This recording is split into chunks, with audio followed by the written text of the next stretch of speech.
네, 검찰 개혁을 촉구하는 집회가 지난주 주말에 이어서 어제 또 서울 서초동 일대에서 열렸습니다. 지난 주말보다 훨씬 많은 인원이 모인 가운데 여야는 상반된 평가를 내놓으며 공방을 이어가고 있습니다. 전문가 두 분과 이 관련 내용 짚어보도록 하겠습니다. 김관욱 개명대 교수, 김광덕 서울경제신문 논설위원 나와 계십니다. 어서 오세요. 안녕하세요. 네, 검찰 개혁 요구하는 8자 집회 어제 또 서초동에서 있었습니다. 지난주보다 훨씬 많은 인원이 몰렸다고 해요. 그렇죠. 네, 수치가 정확하게 인원이 몇 명이었냐 이런 것들은 저희가 거론은 하진 않겠습니다. 워낙 의견들이 엇갈리고 있기 때문에 그럼에도 불구하고 셀 수 없이 많은 인원이 모였다는 것 그리고 전주보다 더 많이 모였다는 것 이건 부정할 수 없는 사실일 것 같거든요. 주최 측이 숫자를 이제 언급을 안 하기로 했다 그러더라고요. 저는 그건 굉장히 바람직하다고 생각해요. 왜냐하면 이게 새싸움. 누가 많이 나왔네 이런 식인 것은 굉장히 소모적이거든요. 그런데 한 가지 어제 이제 많은 분이 모였다는 거는 하나의 어떤 이슈로 뭉친 거겠죠. 결국에는 검찰 개혁이라는 것을 반드시 해야 된다는 국민적 목소리를 이제 내기 위해서 모인 건데 그러니까 시대적 당위성이라는 것이 이미 굳어진 것 같아요. 그래서 많은 시민들이 모여서 이 검찰의 개혁을 이번에는 반드시 이제 해야 된다. 그만큼 수십 년 동안 사실 검찰이 견제받지 않는 권력을 남용해 온 건 사실입니다. 그리고 기소권도 독점돼 있고 수사권 같은 경우도 종결, 지휘 모든 걸 다 갖고 있거든요. 그런 부분에서는 견제할 수 있는 수단이 많지 않았던 것. 이런 것들은 우리가 꼭 개혁을 해야 되는 그런 것이다라고 생각을 하는데 문제는 이미 이제 검찰 내부에서도 그렇고요. 또 법무부에서도 개혁위원회가 있거든요. 그래서 이 안에서 제도권 내부에서 지금 개혁을 진행하고 있기 때문에 이미 국민적 목소리는 다 반영이 된 것 같아요. 많이 이제 압박도 받고 그러니까 이렇게 내용은 다 메시지는 전달이 됐다. 더 이상은 계속해서 이렇게 소모적으로 이렇게 나오시는 것보다는 이제 개혁은 많이 이제 진행이 되고 있으니 그 과정을 조금은 신중하게 좀 지켜볼 필요가 있다. 그럼에도 불구하고 만약에 개혁이 국민적 요구의 어떤 수준에 부합하지 않는다 그러면 언제든지 다시 이렇게 목소리를 낼 수 있겠지만 이게 매주 이렇게 하는 건 조금 우리가 조금 과할 수 있다. 이런 생각을 좀 해봅니다. 시민들 목소리 어떻게 좀 들으셨습니까? 저는 저는 세 군데 최근에 검찰 집회 2번 하고 최근에 그 광화문 보수 야권의 집회도 저는 취재 차원에서 다 봤습니다. 다 봤고 그래서 이제 어저께가 지난번에 검찰 집회보다 확실히 많았던 건 사실이고요. 많이 모였어요 어저께. 근데 이제 광화문 집회하고 어디가 많으냐 하는 거는 제 견해는 있습니다만은 여기서 밝히면 또 논란이 될 것 같아서 그건 안 하고 어떻든 양쪽 광화문 집회하고 어저께 집회 많이 모였고요. 근데 이제 그러면은 뭐를 주장하느냐인데 어저께 주장하는 걸 보니까 그 검찰 개혁과 조국 수호라는 게 가장 중요한 구호예요. 그리고 또 어저께 나온 중요한 주장 중에 하나가 윤석열 체포라고 하는 게 있더라고요. 실제로 제가 사진도 찍어 놨습니다. 근데 이제 제가 이게 보면서 검찰 개혁은 일단 말로는 명분이 될 수 있어요. 근데 저는 조국 수호가 과연 그 수많은 의혹이 있고 딸이 고교 시절 제1저자 논문이라고 하는 거는 불가능한 일인데다가 그건 사실상 이제 그 논문이 취소되지 않았습니까? 그거 이제 명백하게 밝혀진 거고 다른 여러 가지 의혹에도 불구하고 조국 수호하자는 거는 저는 명분이 없다고 생각하고요. 또 하나는 윤석열을 체포하자 이게 집권 세력에 가까운 사람들이 모여가지고 본인들이 불과 2달여 전에 아주 훌륭한 검찰총장 후보를 하면서 시킨 사람을 윤석열 체포라고 하는 거는 법치주의를 훼손할 수 있는 아주 심각한 상황이다. 저는 그렇게 생각하고요. 또 하나는 검찰개혁은 명분이 있다고 하지만 검찰개혁의 핵심은 정치적 중립성과 독립성의 확보, 그 두 가지하고 세 번째는 인권 보호인데 과연 과거에 검찰이 잘못들이 많았습니다. 그건 당연히 개혁을 해야 되는데 그동안 수많은 동안 함차도 검찰개혁을 부르짖지 않다가 왜 지금 부르짖느냐 하는데 그게 검찰 중립성과 독립성하고는 굉장히 거리가 먼 움직이면서 그것도 굉장히 우려가 된다 이렇게 생각이 됩니다. 같은 날 같은 시각 그리고 근처에서 조 장관 반대하는 집회도 열렸습니다. 물리적인 충돌은 없었습니다만 고속버스 터미널역이나 이 역 근처에서는 일종의 좀 언쟁도 좀 있었다고 해요. 이게 앞서서도 이제는 좀 지켜봐달라 말씀을 좀 하셨습니다만 집회가 좀 계속해서 이어진다라면 이것도 좀 굉장히 좀 위태로운 상황이 이어질 수도 있지 않을까라는 생각도 들거든요. 물론입니다. 이게 굉장히 소모적인 거예요. 그리고 이제 양측 간의 어떤 충돌이 발생했다 발생한다 그러면 그거는 우리 민주주의에 굉장히 큰 훼손이 될 수 있거든요. 예.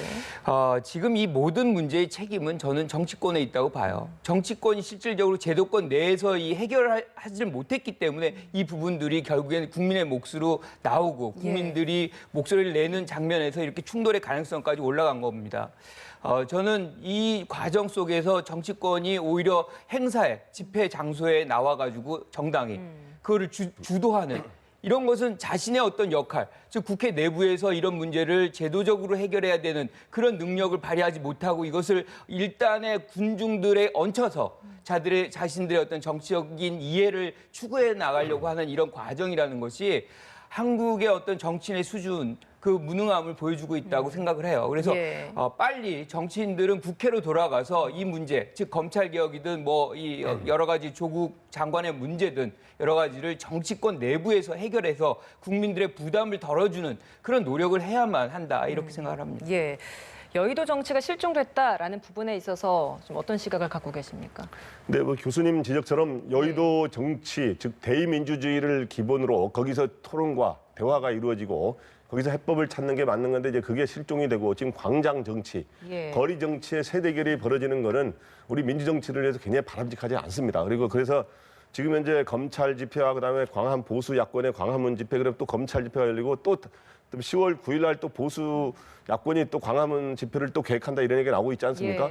그래도 이런 식으로 소위 에스컬레이팅 되는 이런 현상이 나오면서 굉장히 국론 분열이 심각해지는 거는 이거 보면서 사람들이 이런 얘기까지 하더라고요. 야, 조선 시대에 당쟁처럼 돼버리는 거 아니냐 이렇게 우리 사회가. 그래서 이렇게 하는 건 굉장히 바람직하지 않고 그럼 이걸 풀어야 되는데 이 푸는 거는 정치권도 풀어야 되지만 지금 현재 이 여러 가지 대립의 가장 촉발은 뭐냐면 검찰 개혁이 아니라 바로 조국 장관 임명이 가장 직접적인 원인이 됐거든요. 그렇기 때문에 그 문제를 이제는 이 지금 현재 이러한 문재인 대통령께서 취임사에서 국민 통합을 부르지 않았습니까? 그럼 최소한 광화문에 그렇게 수많은 사람들이 모였고 또 그다음 서초동에 수많은 사람이 모였기 때문에 이제는 그 두 목소리를 반영해서 국민 통합으로 갑시다 하는 대안을 제시해야 돼요. 바로 그 대안 제시의 그 한 출발은 저는 조국 장관의 거취를 정리하는 게 아닌가 하는 그런 생각이 들고요. 그리고 저는 왜 이런 생각을 합니다. 지난번에 청와대 대변인이 물러났잖아요. 당시 흑석동에 집 한 채 샀다는 거로 물러났어요. 그런데 그것도 여러 논란이 있습니다만은 그런데 조국 장관은 그거보다 많은 의혹이 있음에도 불구하고 왜 조국 장관은 꼭 자리를 지키고 검찰 개혁을 조국 장관만이 해야 되느냐 이런 국민들이 상식을 가진 국민들이 지적하는 게 많거든요. 그런 걸 유념하셔가지고 대통령께서 국민 통합에 이러한 대안을 제시하면 또 다르게 새롭게 국정 동력을 가질 수 있지 않을까 하는 그런 생각을 해봅니다. 대통령의 결단이 필요하다라는 이야기는 많은 분들이 좀 하고 계십니다. 그런데 사실 국회 내에서 좀 해결할 수 있는 방법은 없을까? 이것도 궁금하거든요. 국회 차원에서 할 수 있는 건 없겠습니까? 사실은 국회가 지금 우리 면면을 보면 민주당 같은 경우 이 상황이 돼서도 뭔가 리더십을 발휘 안 하잖아요. 못 하고 있는 건데 이게 공천하고 연동이 돼 있고요. 그러다 보니까 뭔가 자기가 특출나게 뭐 얘기하는 것에 대해서 상당한 부담을 느끼고 있고 문제 해결적인 역할을 지금 안 하고 있다. 그건 민주당에도 문제라고 봐요. 그런데 이제 야당도 마찬가지입니다. 야당도 선명성을 부각시키고 지도부에게 뭔가 잘 보여야지 공천을 받을 수 있다는 그런 압박감이 일종의 우리 삭발 릴레이 같은 아주 이상한 장면을 만들어내잖아요. 그럼 그 사이에 이제 국민들은 답답하고 문제 해결 능력을 사실은 정치권에서 보여줘야 되는데 이 부분이 전면적으로 지금 나타나고 있지 않거든요. 이제 그런 차원에서 결국에는 지금 말씀하신 대로 대통령의 어떤 역할 이런 것이 어떻게 보면 필요한 시점이 점점 돼가고 있다고 봐요. 그러니까 국민적 요구는 이겁니다. 검찰 개혁도 반드시 해야 되는 것이고 조국 장관의 어떤 문제라는 것도 분명히 많이 의혹이 지금 나오고 있고 수사도 진행이 많이 되고 있다는 거죠. 그래서 이런 두 가지 사안들이 별개로 존재하고 있어요. 이 부분은 신중하게 검토를 해서 아마 결정을 좀 하는 것도 특히나 이제 이 사회가 이런 과정 대결 대 대결, 세대결의 부분, 이것들 그 뒤에 이제 정치권이 이 상황을 이용하는 것들, 이게 불신의 정치. 우리가 원하는 건 신뢰의 정치고 협력의 정치인데, 공존의 정치인데 이게 길어지면 길어질수록 무너질 수 있다는 거죠. 민주주의가 훼손이 되고 중우 정치의 어떤 아주 폐단만 이제 난무하게 된다 그러면 우리의 정치는 후퇴될 수 있다. 그런 점에서는 정치권 전반이 대통령을 포함해서 좀 위기의식을 갖고 문제 해결에 나서야 된다 이렇게 생각합니다. 집회가 열렸던 날 정경심 교수 검찰에 다시 출석해서 조사를 받았습니다. 15시간 정도 조사받고 귀가했다라고 하는데 실제로 조사를 받은 시간은 2시간 40분 정도밖에 안 된다고 합니다. 앞뒤로 뭐 처음 나왔을 때 조서를 좀 점검을 하기도 했고 그리고 2시간 40분 정도 조사를 받고 그 후에 뒷시간은 또 그날 받은 거에 대한 조서를 검토를 했다고 합니다. 이런 걸 두고 일각에서는 좀 지나치게 좀 시간 끌기를 하는 것이 아니냐라는 비판적 시각도 있거든요. 어떻게 그렇죠. 보셨습니까? 피의자의 어떤 방어권은 반드시 보장이 돼야 돼요. 그런데 우리가 15시간이라고 처음에 이제 뉴스에서 나왔을 때 상당히 많은 조사가 네. 이루어졌겠구나라고 생각을 했는데 실질적인 거는 이제 첫 번째 조사의 부분에서 이제 조서를 열람하는 그런 장면에서 시간이 상당히 흘러갔고 예. 그리고 이제 조사를 2시간, 3시간 정도 하고 그걸 결과를 또 열람하는 시간으로 나머지가 할애가 됐다는 거죠. 예. 그러면 실질적으로 지금 혐의 사항이 굉장히 많잖아요. 뭐 입시 문제도 그렇고 사모펀드도 그렇고 뭐 등등의 것들이 있는데 이게 또 안 된다 그러면 국민은 굉장히 답답해요. 빨리 이 문제가 조사가 완료가 되고 결과가 국민들이 알 수 있는 그런 것들이 도출이 됐으면 좋겠는데 이것이 안 나오다 보니까 국민들 입장에서 답답하고 이게 시간이 끌려고 하는 거 아니냐라는 분명한 어떤 이해를 생각을 할 수 있는 그 근거가 되는 거죠. 그래서 예. 이렇게 되면은 결국엔 또 정경심 교수는 다시 소환될 수밖에 없는 거예요. 그러니까 마무리하려면 이게 이제 자꾸 이제 왔다 갔다 하는 그런 시간적 소모가 되니까 예. 저는 이 부분에 대해서는 조금 건강상의 어떤 문제가 있더라도 좀 노력을 해서 검찰도 마찬가지고 그래서 단시간 내에 이 문제를 좀 해결을 해줬으면 마무리해줬으면 그런 바람이에요. 예, 계속해서 뭐 국론 분열되고 있고 그리고 뭐 비난도 나오고 있고 이런 상황이기 때문에 정 교수 입장에서도 수사가 장기화된다는 게 그닥 좀 좋지는 않을 것 같은데 어떻게 좀 보셨습니까? 네, 일단은 그런데 이제 장기화되면은 여러 가지 참 득실이 있습니다. 사실은 득실이 있는데 일단은 현재로서는 정경심 교수는 본인의 뭔가 이제 혐의가 굉장히 검찰에서 구체적으로 제시하는 것들이 있기 때문에 그게 실제로 그게 죄가 되는지 안 되는지는 더 봐야겠습니다만은 그런 거를 방어하기 위해서는 시간 끌기 전략이 굉장히 유리하다고 판단하는 것 같아요. 그래서 예. 뭐 축구에서도 그런 게 있습니다만은 뭐 여러 가지 정치권에서도 시간이라는 게 아주 중요한 변수가 되는 경우가 많거든요.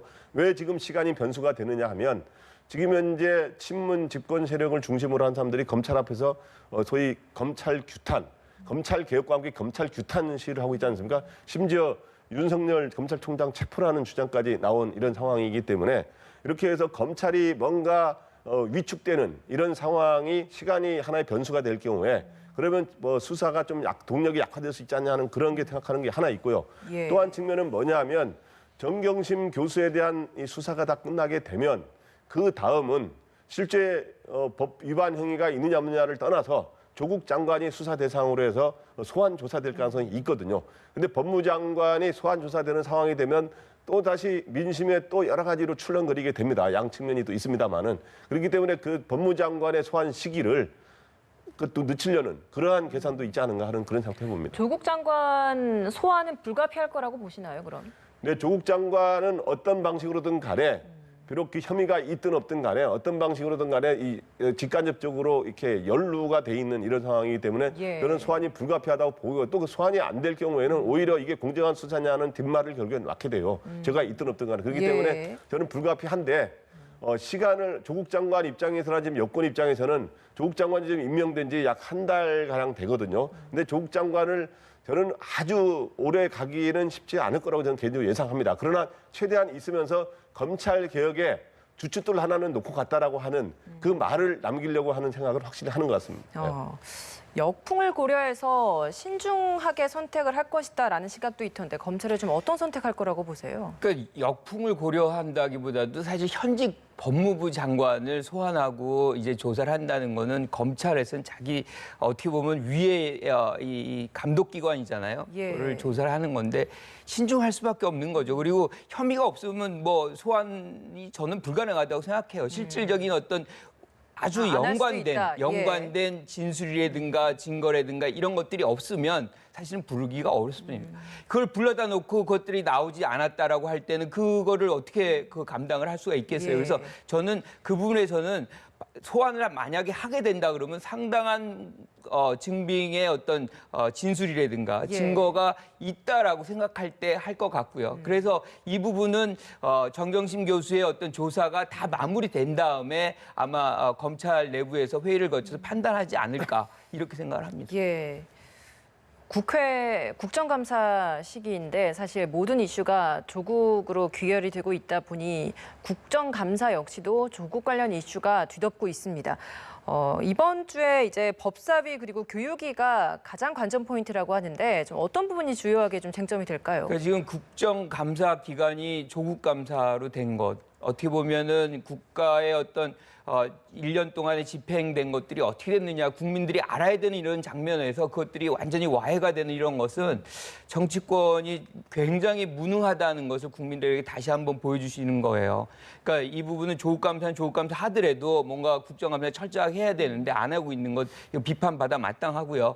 지금 이제 법사위 그다음에 교육위 이건 당연히 이제 교육위 같은 경우는 조국 아들 딸의 어떤 입시 관련해서 여기가 이제 많은 이슈가 이제 나와 예. 있잖아요. 그래서 또 이번 주에 또 서울대 국감이 그렇죠. 있다고 하더라고요. 그러니까 그 과정을 예. 통해서 아마 야당이 그렇게 많은 공세를 펼칠 가능성이 있고요. 법사위도 마찬가지. 그러니까 예. 여당 같은 경우는 검찰이 그 안에 있으니까 검찰 개혁 얘기를 할 거고 야당 같은 경우는 또 조국 장관에 대한 것들이 모아질 테고 저는 또 정무위원회도 관심을 가져요. 왜냐하면 거기에 이제 사모펀드 관련해서 또 질문이 모아질 가능성이 있기 때문에 예. 이 세 가지 위원회 중심으로 해서 이 조국 감사 이것이 벌어질 텐데 지금 야당은 그렇다 치더라도 여당은 이런 상황에서도 국정감사를 좀 충실하게 했으면 하는 그런 바람이 있습니다. 예, 7일에는 법사위에서 서울중앙지검 국감을 한다고 하고요. 그리고 10일에 교육위에서 서울대 국감이 있다고 합니다. 어떤 이야기들이 나올지 좀 더 지켜봐야 될 것 같고요. 이야기를 좀 바꿔서 이 질문 네. 좀 드려보도록 하겠습니다. 바른미래당 현재 뭐 분당을 하냐 마냐 이런 이야기들이 나오고 있는데 그와 관련해서 이제 안철수 전 대표 복귀설이 고개를 들었지 않았습니까? 예. 그런데 여기에 대해서 안철수 전 대표가 직접 일축했습니다. 미국에 가서 연구를 좀 더 한다는 거예요. 이런 발언 어떤 의미라고 좀 보셨어요? 네, 최근에 그 안철수 전 대표가 이제 책을 주관하지 않았습니까? 예. 거기서 이제 평소에 운동을 많이 해서 마라톤을 출전했는데 내가 달리기 하며 배운 것들이라는 책을 냈는데 예. 달리기를 하면서 뭐를 배웠는지는 제가 책을 지금 현재 읽어보지는 못했어요. 그런데 이제 그 이거를 책을 낸 데다가 요번에 또 특히 유승민 의원과 가까운 의원들과 하고 안철수 전 의원과 가까운 이런 의원들이 모여서 일종의 또 당내 비당권파의 또 다른 모임을 만지 않았습니까? 그래서 그렇기 때문에 안철수 전 대표도 귀국할 가능성이 있지 않은가 이런 예상이 꽤 있었는데 이번에 그걸 아니라고 일축을 했습니다. 그래서 이제 그동안 독일에 있었는데 이번에 미국에 있는 스탠퍼드 대학에 가서 스탠퍼드 법대 방문 교수로 가가지고 거기에서 여러 가지 연구를 이제 한다는데 그 말은 뭐냐 하면 일단은 정치 상황을 좀 더 관망하겠다는 뜻이 확실하게 있는 것 같아요. 그래서 무슨 말이냐면 지금 이 조국 전국이 양쪽으로 좀 나눠져 있지 않습니까? 예. 이 조국 이 사태 전국에서 자기는 여기 들어와서 이번 전국에는 참여하지 않겠다고 하는 뜻이 좀 있는 것 같고 그러니까 또 하나는 지금 당내에서 손학규 대표와 비당권파가 싸우는데 직접 와가지고 이전 투구에 내가 끼지 않겠다고 하는 생각이 좀 어느 정도 있는 것 같아요. 그래서 저는 연말 연초가 귀국 시점이 될 가능성이 높지 않은가 이런 생각이 듭니다. 예, 알겠습니다. 김관욱 계명대 교수, 김광덕 서울경제신문 논설위원이었습니다. 오늘 말씀 고맙습니다.